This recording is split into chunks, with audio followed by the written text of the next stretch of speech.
How one Soviet factory kept building tanks while the city starved. During the Siege of Leningrad, 1941 to 1944, factories like the Kirov Plant continued producing KV-1 and later T-34 tanks while workers endured starvation, freezing temperatures, and constant artillery fire. Employees slept beside machines and fainted at assembly lines. Yet tank production never fully stopped. The output became a symbol of Soviet endurance under total war. September 8, 1941. Leningrad. Dawn arrives without warmth. A gray light creeps over the Neva River, turning the water the color of steel filings. Inside the Kirov plant, senior engineer Ivan Petrovich Sokolov stands beside a lathe that has not cooled down in days. The machine rattles as its cutting head bites into armor plate, the sound sharp and metallic, echoing through a hall already hollowed by hunger. Sokolov's breath fogs in front of his face. There is no glass left in the windows, only plywood and rags, so the September air moves freely through the factory, carrying with it the distant thud of artillery. At 6:45 a.m., the first shell of the day lands somewhere beyond the southern wall. The floor trembles, dust sifts down from the rafters, and no one flinches. By the end of the morning, the news is official. German and Finnish forces have severed the last land routes into the city. Leningrad is encircled. 872 days begin. The siege does not announce itself with a single explosion or declaration. It settles in slowly, like a tightening vice. Trains stop arriving. Barges vanish from the river. Warehouses that once seemed inexhaustible are suddenly counted down to the kilogram. In offices across the city, clerks stamp documents authorizing ration cuts. In the factories, the machines keep running. The Kirov plant is no ordinary factory. Before the war, it was the pride of Soviet heavy industry, a sprawling complex that produced turbines, tractors, and some of the most heavily armored tanks in the Red Army. Now, its assembly lines are devoted almost entirely to one machine, the KV-1 heavy tank. 50 tons of armor and steel, thick enough in places to shrug off German anti-tank guns that have already shattered Soviet units elsewhere. The irony is not lost on the men and women building them. Outside the walls, civilians queue for bread that will soon be measured in grams. Inside, steel plates thicker than a man's hand are hoisted into place by cranes that groan with effort. Colonel Mikhail Baranov of the Red Army's Armored Directorate walks the factory floor that afternoon, boots slick with oil. He stops beside a half-finished hull, running a gloved hand along its sloped armor. "Can you keep producing?" he asks, not raising his voice. Sokolov does not answer immediately. He looks around the hall. Faces are thinner already than they were in August. A young woman at a drill press sways slightly, steadies herself with one hand, and keeps working. Someone coughs, deep and wet. "We will," Sokolov says at last. "As long as the machines turn." Outside, the city changes by the hour. Anti-aircraft guns sprout on rooftops. Trenches are dug in parks where children played weeks before. The soundscape of Leningrad shifts from streetcars and factory whistles to sirens and shellfire. German artillery begins systematic bombardment, probing, measuring, adjusting. The Kirov plant takes its first direct hit 3 days later. The shell punches through the roof of workshop number 3, detonating above an engine assembly line. Shrapnel scythes through steel racks, sparks cascade like fireworks, and the blast throws men and women to the floor. When the smoke clears, 2 workers are dead. A third, a foreman named Sergei Makarov, lies bleeding from the leg. Production stops for 40 minutes. Then the power is rerouted. The damaged roof is patched with whatever can be found. The bodies are carried out on doors. By evening, the line is moving again. Word spreads quickly. The factory will not close. In October, temperatures fall sharply. The first snow dusts the rail yards. Fuel shortages force the shutdown of most civilian heating, but priority is given to industrial power. Electricity to the Kirov plant flickers, but it does not go out. The workers begin sleeping on site, not out of patriotism alone, but because the trams no longer run reliably and walking home in the dark risks shellfire.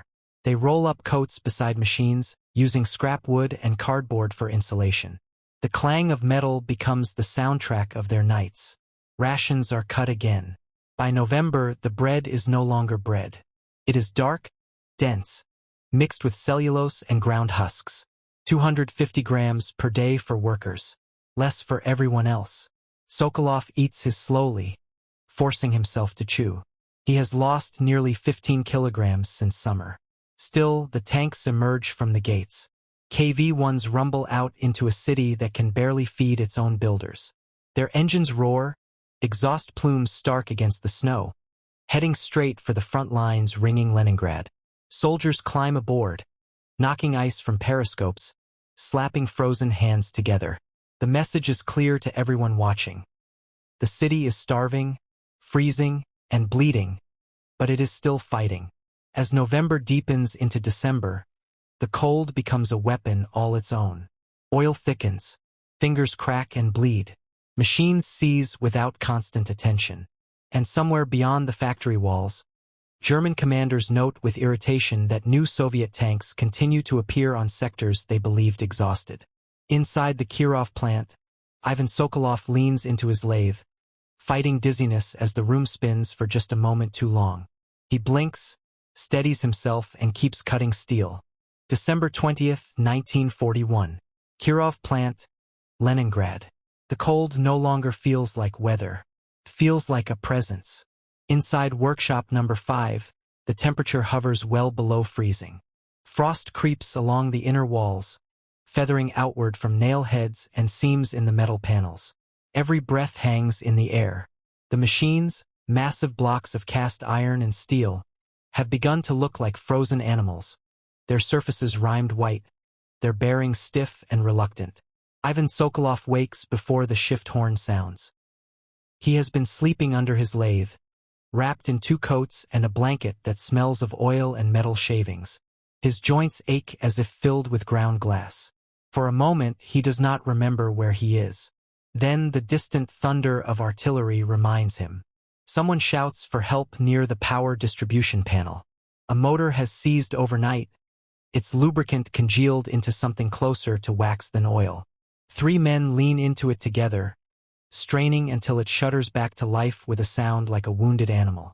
They laugh, briefly, breathless and hoarse. Laughter has become rare. Outside the factory gates, the city is dying. The winter of 1941 to 1942 descends on Leningrad with merciless speed. Temperatures plunge to -30 degrees Celsius. Water mains freeze solid. Electricity flickers across entire districts. People burn furniture, books, anything that will catch just to heat a single room. The streets fill with sleds, not carrying goods but bodies. Inside the Kirov plant, work continues. The government has issued explicit orders. Tank production is a matter of survival. The factory is placed under military protection. Anti-aircraft guns are positioned on nearby rooftops. Guards with rifles patrol the perimeter, not to keep people out, but to prevent sabotage and panic. Food deliveries to the plant are prioritized barely. The daily ration for workers is cut again in January. 125 grams of bread. The same as clerks. The same as children. The label essential no longer brings extra calories.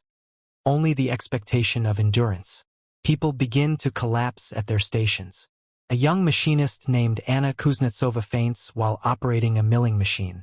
The tool keeps spinning, shrieking as it bites into nothing. When Sokolov and another worker reach her, she is conscious but glassy-eyed, lips blue. They sit her against a wall, share what little hot water they have, and after an hour she insists on returning to work. There is no replacement for her. There are no reserves. Deaths are no longer announced. They are simply noted. By January, the sound of shelling has changed. German artillery has found its rhythm, firing at regular intervals, methodically walking rounds across industrial districts. The Kirov plant is hit again, this time a direct strike on a storage hall. Flames leap into the sky, briefly illuminating the snow-covered grounds like daylight. Fire crews arrive late. The hoses freeze solid. Workers form bucket lines instead, passing half-frozen water from hand to hand until their fingers are numb beyond pain. The fire is contained, but dozens of engines and transmissions are destroyed. That night, Colonel Baranov returns to the plant. His uniform hangs loosely on him now. He gathers the senior engineers in a drafting room lit by a single bulb. "We are behind schedule," he says, his voice flat. "The front is asking for vehicles we no longer have." Sokolov looks at the production charts on the wall. Output has fallen by nearly half since October. Not from lack of will, but from lack of bodies. "We will adjust," Sokolov replies. "Simplify where we can. Repair what we cannot replace." This becomes the new doctrine of the siege factory. Broken machines are cannibalized for parts. Designs are altered on the fly to accommodate shortages.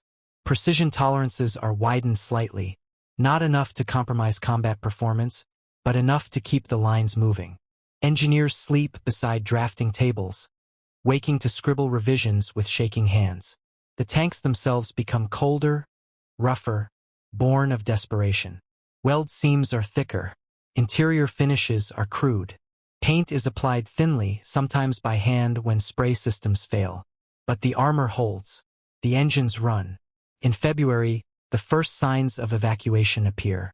The most critical machine tools are dismantled and prepared for transport east, across the frozen Lake Ladoga, along what has come to be known as the Road of Life.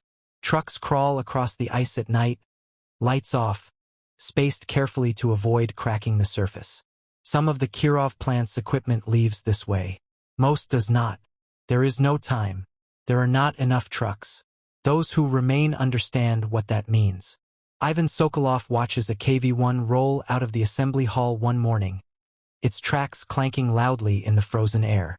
Snow swirls around it, whipped up by the engine's exhaust. A crew climbs aboard, their faces hollow, eyes bright with something between fear and resolve. Sokolov feels a sudden, sharp pain in his chest. Not physical, but emotional. He wonders how many of them will survive the week. He wonders how many of his own workers will see spring. Then another shell lands nearby, and the moment passes. The shift horn sounds. The machines start again. March 3, 1942. Kirov Plant, Leningrad. The darkness feels endless. Inside the factory, day and night have lost their meaning. The windows are permanently blacked out, both to conserve heat and to hide the plant from German spotters.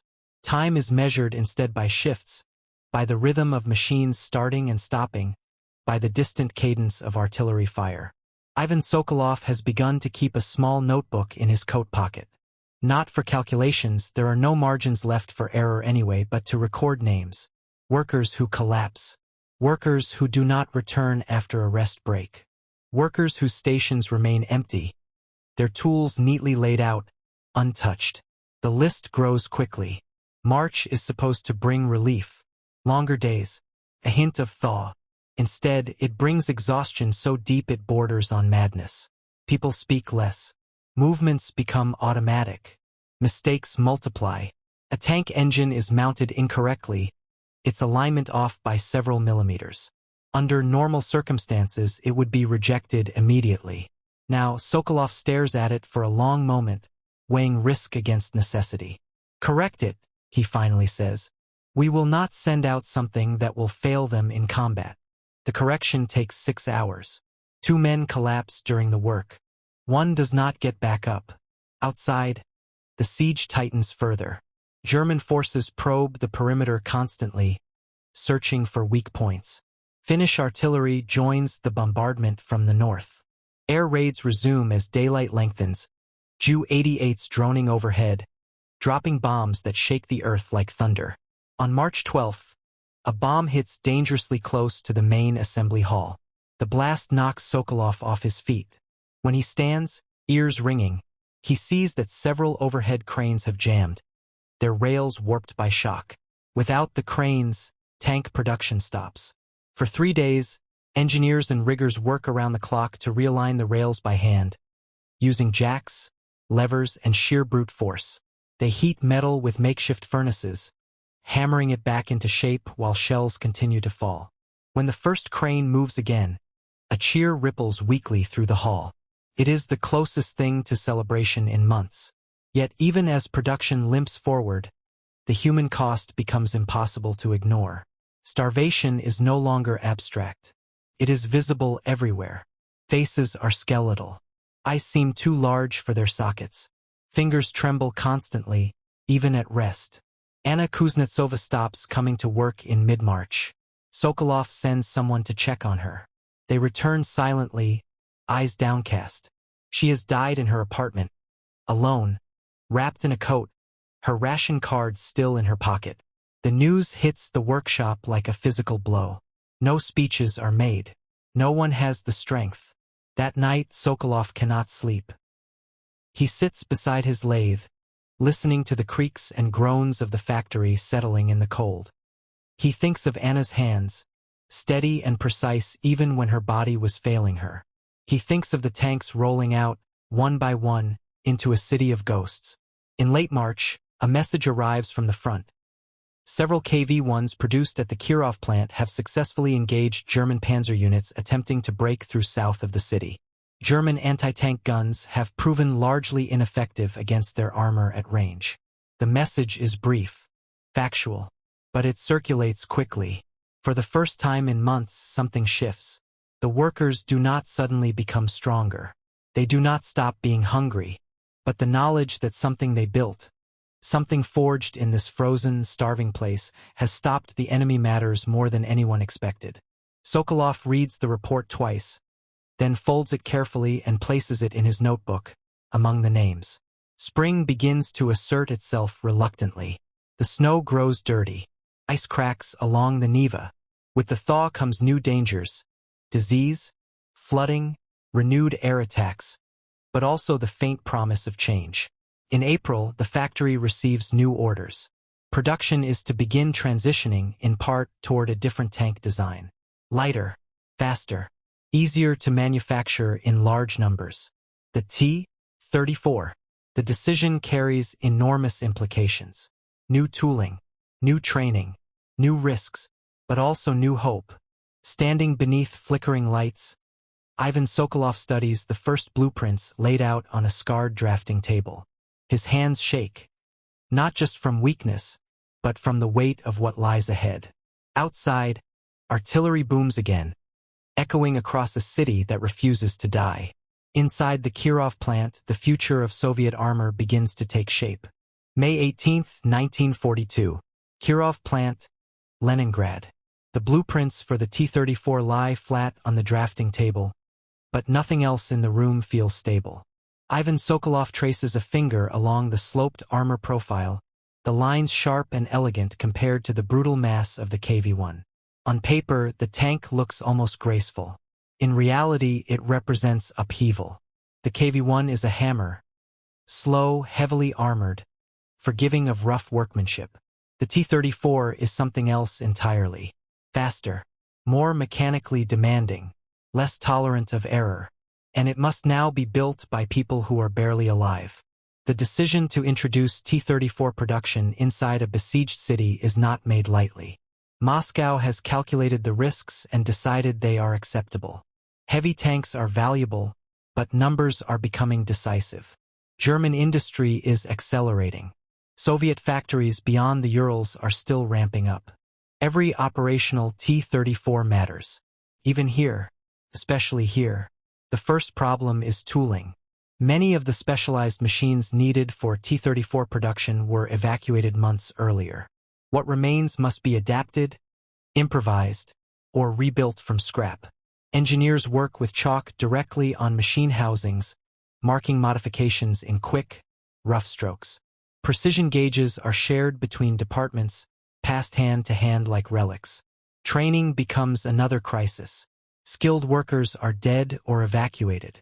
Teenagers and older men, those previously deemed unfit for heavy industrial labor, are now all that remain. They learn by watching, by failing, by doing. A 16-year-old apprentice named Viktor Malyshev is assigned to Sokolov's section. His face is narrow and pale, eyes sunken but alert. "I've never worked armor plate," Viktor says quietly. "You will," Sokolov replies.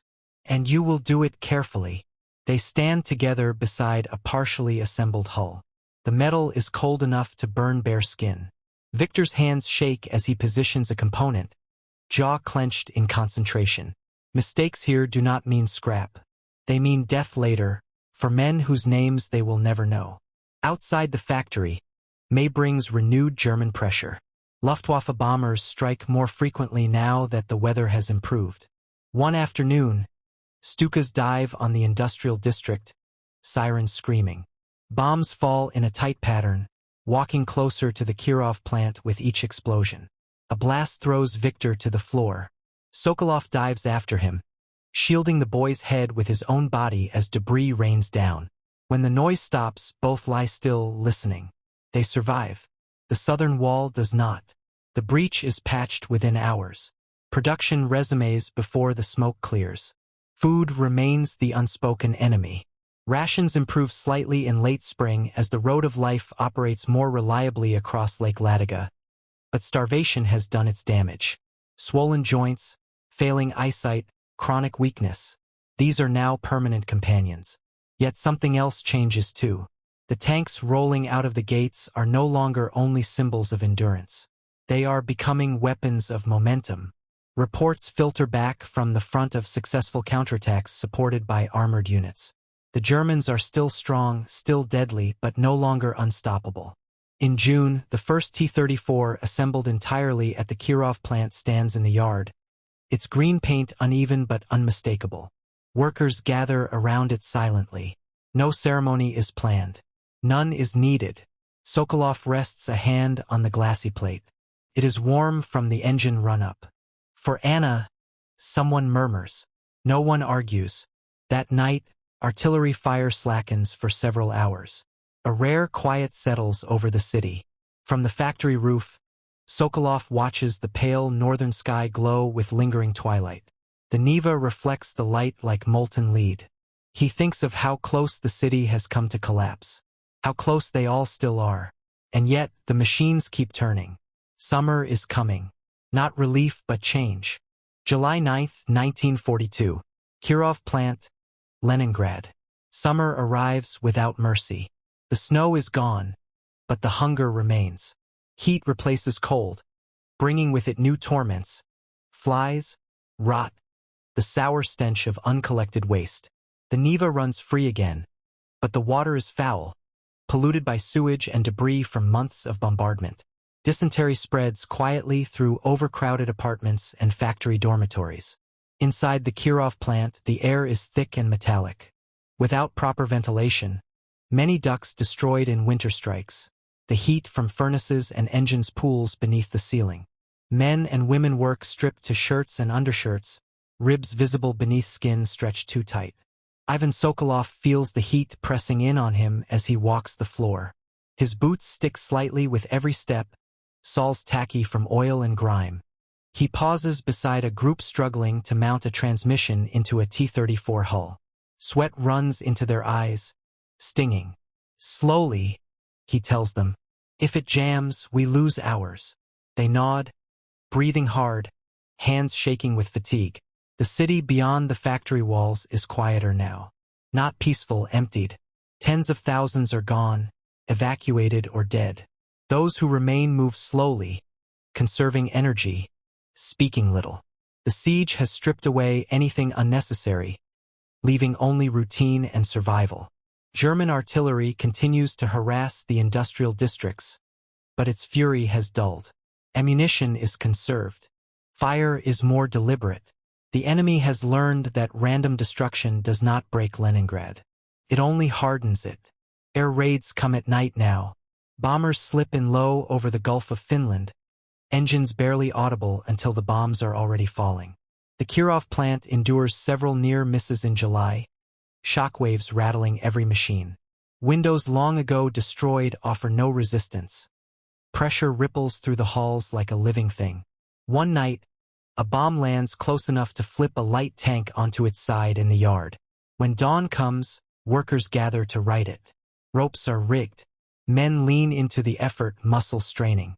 Someone slips, falls hard, does not rise. The tank is set upright anyway. Production figures stabilize during the summer, not because conditions improve, but because the factory has reached a terrible equilibrium. The weakest have already fallen. Those who remain have adapted as far as human bodies can adapt to starvation. 16-year-old Viktor Malyshev grows quieter, older in his face. His hands have learned their work, movements economical, precise. One afternoon, Sokolov notices blood dripping from Viktor's fingers. "You're injured," he says. Viktor shakes his head. "Skin split," he replies. "It closes." Sokolov gives him a strip of cloth torn from his own sleeve. Neither mentions it again. In August, word arrives of fighting far to the south, at a city on the Volga called Stalingrad. The reports are grim. Encirclement, street fighting, factories turning out weapons even as combat rages around them. The comparison is not lost on anyone in Leningrad. "We are not alone," someone says quietly during a break, sitting on an overturned crate. "Others endure this too. It is not comfort, but it is connection." Late in the month, a delegation from the Leningrad front visits the plant. Officers walk among the machines, their boots leaving clean prints in the grime. They inspect welds, engine mounts, turret rings. One stops beside Sokolov. "You have done the impossible," the officer says. Sokolov does not respond immediately. He looks past the man, at the workers bent over their tasks, at the scars in the walls, at the ceiling patched so many times it resembles a quilt. "We have done what was required," he finally says. The officer nods, understanding. As August fades into September, the second year of the siege approaches. There will be no sudden liberation, no dramatic collapse of the enemy lines, only continued pressure, grinding and relentless. Inside the Kirov plant, the tanks keep coming. Each one carries a piece of the city with it. Its hunger, its pain, its refusal to surrender. September 17th, 1942. Kirov Plant, Leningrad. The second autumn arrives quietly, almost respectfully. The leaves along the factory perimeter turn yellow and fall, gathering in corners where no one bothers to sweep anymore. The air cools, bringing relief from the summer's suffocating heat, but also a familiar dread. Everyone remembers what winter means here. Inside the plant, preparations begin long before the first frost. Engines are drained and refilled with thinner lubricants. Makeshift insulation is wrapped around exposed pipes. Workers scavenge felt, rags, anything that might slow the cold. Lessons learned the hard way the previous year are now doctrine, passed down without ceremony. Ivan Sokolov oversees the changes with mechanical precision. His hair has gone almost completely gray. His cheeks are hollow, his uniform hanging loose, but his movements are still purposeful. He no longer keeps track of days, only tasks. The siege has settled into a grim rhythm. Shelling continues, but less erratic than before. The Germans no longer expect the city to collapse quickly. Their strategy has become one of attrition: starve, freeze, wait. But Leningrad does not cooperate. Across the city, limited cultural life stirs again. A concert is held. Factories organize brief lectures during breaks. These gestures are not frivolous. They are weapons against despair. At the Kirov plant, someone pins a hand-drawn caricature of a German tank to a wall, pierced by a cartoonishly large shell. It stays there until a blast brings the wall down. Production figures inch upward in October. Not dramatically, but enough to matter. More T-34s roll out now than KVs. They are faster, more numerous, and better suited to the shifting realities of the front. Reports from the Leningrad front grow cautiously optimistic. Local counterattacks regain small patches of ground. German assaults are blunted more often than not. Artillery duels replace breakthrough attempts. The tanks from Kirov are in the middle of it. One evening, a crew returns to the plant with a damaged T-34. Its left track shattered, armor scarred but intact. The men are exhausted, blackened with soot. They stand beside the tank as mechanics swarm over it. "She took 3 hits," the commander says hoarsely, patting the hull. "Kept going." The words spread quickly. Pride, long suppressed, flares briefly. Winter tightens its grip in November, but it is not the catastrophe of the year before. Rations remain meager, yet marginally better. The road of life functions more consistently. The population has shrunk, but those who remain are hardened. People still die, but fewer. Viktor Malyshev turns 17 in December. There is no celebration. Sokolov hands him a new pair of gloves. Thin, patched, but precious. "You've earned them," he says. Viktor nods, eyes bright, saying nothing. On January 18, 1943, the soundscape of the city changes. At first, it is subtle, a shift in the direction of artillery fire, a distant, unfamiliar rumble. Then word spreads like electricity through the plant. Soviet forces have launched a major offensive east of the city. A corridor is being forced open along the southern shore of Lake Ladoga. For hours, no one knows if it is true. Then confirmation arrives. The siege is not lifted, but it is broken. A narrow land connection is secured. Supplies begin to move more freely. Evacuation resumes. The city exhales cautiously, painfully. Inside the Kirov plant, work does not stop. It never does. But something fundamental has changed. The workers move with a little more strength, a little more certainty. The future, once unthinkable, is now merely difficult. Ivan Sokolov stands in the yard as another tank departs, its engine roaring confidently. Snow falls lightly, settling on steel that is warm to the touch. He watches until it disappears down the road, toward the front, toward a war that is finally slowly turning. February 4, 1943. Kirov Plant, Leningrad. The sound is different now. For the first time in nearly a year and a half, artillery thunder rolls away from the city instead of toward it. Not everywhere, not always, but often enough that people notice, often enough that they pause, heads tilted, as if listening for confirmation that the noise is real. The corridor along Lake Ladoga is narrow, dangerously so, but it exists. Rail lines are being laid across frozen ground under constant fire. Trucks move day and night. Supplies arrive in quantities that would have seemed miraculous just months earlier. Inside the Kirov plant, the effect is immediate and profound. Bread rations increase modestly, not enough to erase the damage done, but enough to restore strength to hands that had begun to fail.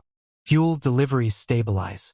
Spare parts arrive, crates of bearings, electrical components, cutting tools that workers handle with near reverence. Ivan Sokolov watches as a new lathe is installed in workshop number 2. Evacuated months earlier from a factory, now nothing but rubble. The machine gleams faintly under the lights, untouched by siege winters. "It feels wrong," someone mutters. "Something that clean." Sokolov understands the sentiment. Suffering has become the factory's normal state. Improvement feels suspicious. But the war does not pause for sentiment. Orders from Moscow are clear. Increase output. Prepare for sustained offensive operations. Leningrad is no longer merely a symbol to be defended. It is becoming a base from which to strike. Production lines are reorganized with ruthless efficiency. Bottlenecks identified during the siege are eliminated. Standardization improves. Where once improvisation ruled, now planning cautiously returns. Viktor Malyshev is reassigned to turret assembly. His movements are confident now, his hands steady. He speaks more, even smiles occasionally. Hunger has carved him down to bone, but something inside him has survived intact. "You'll be an engineer," Sokolov tells him one afternoon, watching the boy align a gun mount. Viktor shrinks. "If there is time, there will be," Sokolov replies, surprising himself with how certain it sounds. German shelling intensifies briefly in response to the corridor, as if in anger. Several rounds land inside the plant grounds in February, killing 2 workers and damaging a warehouse. Repairs are swift. Losses are absorbed with grim acceptance. The enemy no longer expects collapse. Now they expect resistance. By March, the ice on Lake Ladoga begins to soften. The road of life transitions again from frozen highway to water route. Barges ply the lake under fire, bringing coal, grain, machinery. Evacuees move in the opposite direction, many of them barely recognizable as human beings. Some workers leave with them, Anna Kuznetsova's mother comes to the plant to collect her daughter's belongings. Sokolov walks her to the gate himself, carrying a small bundle wrapped in cloth. She thanks him without tears. There are no tears left. Spring arrives early in 1943. Mud replaces snow. The smell of thawing earth mixes with oil and exhaust. The city stirs. At the plant, the first fully standardized batch of T-34s rolls out under new quotas. They are better finished now. Paint is applied evenly. Radios are installed more consistently. These are no longer siege tanks. They are offensive weapons. Reports from the front confirm it. Soviet forces are pressing outward, slowly but relentlessly. German units that once ringed Leningrad now fight defensively, ground slipping from their grasp. Ivan Sokolov receives a commendation in April. A small medal. A handshake. He pins it to his jacket out of duty, not pride. The real measure of success, he knows, is the sound of engines starting in unison at dawn. By summer, the plant is operating at a pace that would have seemed impossible during the winter of starvation. Losses continue, this is still war. But the balance has shifted. The factory is no longer merely surviving. It is contributing decisively. One evening, Sokolov climbs to the roof again. The sky is clear, streaked with pink and gold. In the distance, he can hear the low rumble of trains moving freely along the corridor. For the first time since September 1941, the city feels connected to the rest of the world. The siege is not over. But Leningrad has already won something just as important. August 22, 1943. Kirov Plant, Leningrad. The city is louder now. Not with celebration, there is still too much war for that, but with motion. Trains move through newly repaired yards. Trucks grind along streets once silent. The rhythm of life, tentative but persistent, returns to places long abandoned. Inside the Kirov plant, the noise is constant and purposeful. Where once machines had been coaxed into motion by starving hands, they now run at sustained speed. Output boards are updated daily, chalk numbers rising steadily. The factory no longer feels like a shelter under siege. It feels like an arsenal. Ivan Sokolov notices the change most clearly in the faces around him. They are still thin. Many will never fully recover. But the hollow, distant look has faded. People argue again, complain about minor delays, curse a faulty part instead of accepting it as fate. These are small things. They are signs of life. The war, however, has not grown kinder. German forces continue to shell the outskirts of the city, though less effectively than before. Air raids are sporadic, more nuisance than threat. The danger now lies farther away, where Soviet armies are pressing westward at enormous cost. The tanks built here are no longer defenders of Leningrad alone. They are part of something larger, an advancing front stretching hundreds of kilometers. In early September, a delegation of tank crews visits the plant. They stand beside the machines they will soon take into battle, hands resting on armor plates scarred by testing. One of them, a lieutenant with a bandaged hand, speaks quietly to Sokolov. "Do you know where this one is going?" he asks, nodding toward a T-34. "South," Sokolov replies. "Toward Pskov. Then farther." The lieutenant nods. "She'll see a lot of fighting." "So will you," Sokolov says. The man smiles faintly. "Yes, but we trust her." Trust. The word lingers long after the crews leave. By autumn, the Kirov plant has fully transitioned out of siege conditions. Emergency improvisations give way to standardized processes. New workers arrive, evacuees returning, young men and women trained in shortened courses. The factory becomes a place of instruction as well as production. Viktor Malyshev is promoted to junior technician. He receives a thin notebook and a pencil. The gesture means more to him than any medal. "I won't waste it," he tells Sokolov. "I know," Sokolov replies. As the leaves turn again, memories of the first winter press close. No one speaks of them openly, but they shape every decision. Stores are stockpiled aggressively. Heating systems are reinforced. Contingency plans are written and rewritten. There will be no repeat. On January 27, 1944, the news finally arrives. The Siege of Leningrad is officially lifted.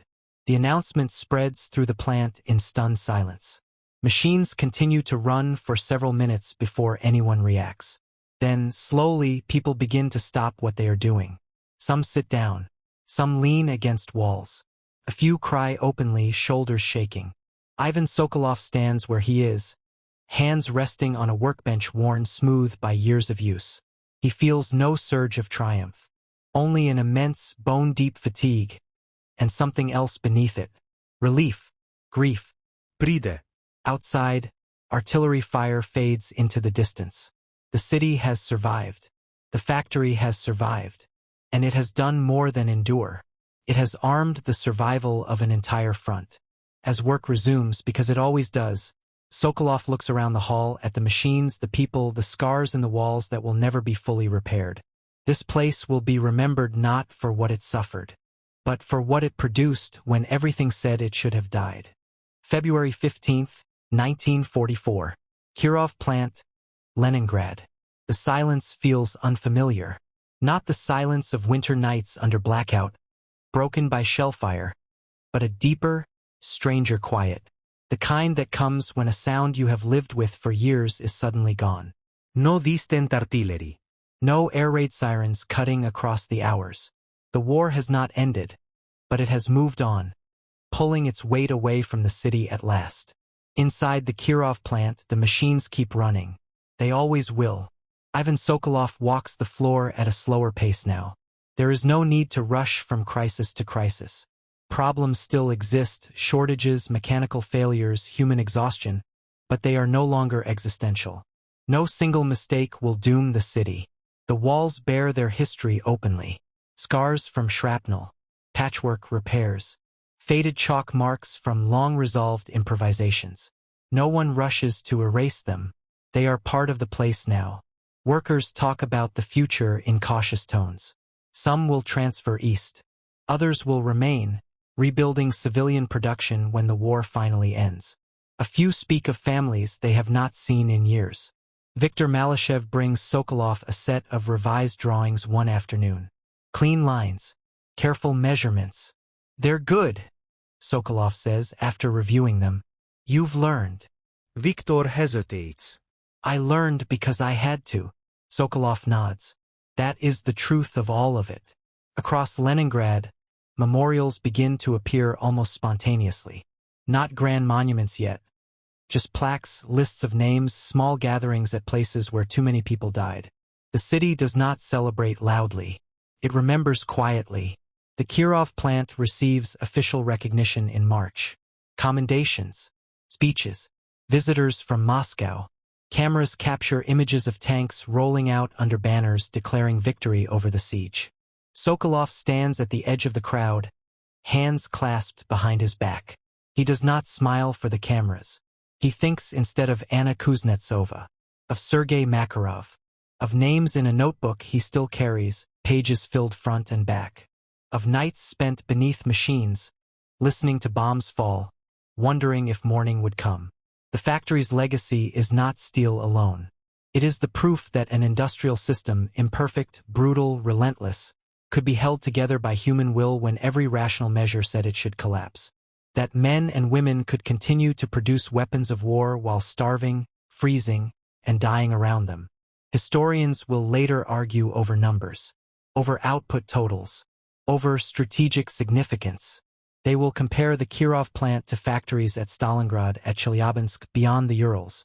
They will debate efficiency and cost. But those who were here know something else. They know the sound of a lathe starting in a freezing hall. They know the weight of armor plate lifted by hands that should not have had the strength. They know what it meant to build a tank while the city around them starved. On an ordinary morning in April, Ivan Sokolov removes his medal and places it in a drawer. He does not throw it away. He simply does not need to wear it anymore. The machines hum steadily. Outside, spring returns to Leningrad not as a promise but as a fact. The city lives. The factory lives. And what it built, in the darkest years of the war, will roll westward until the fighting finally ends.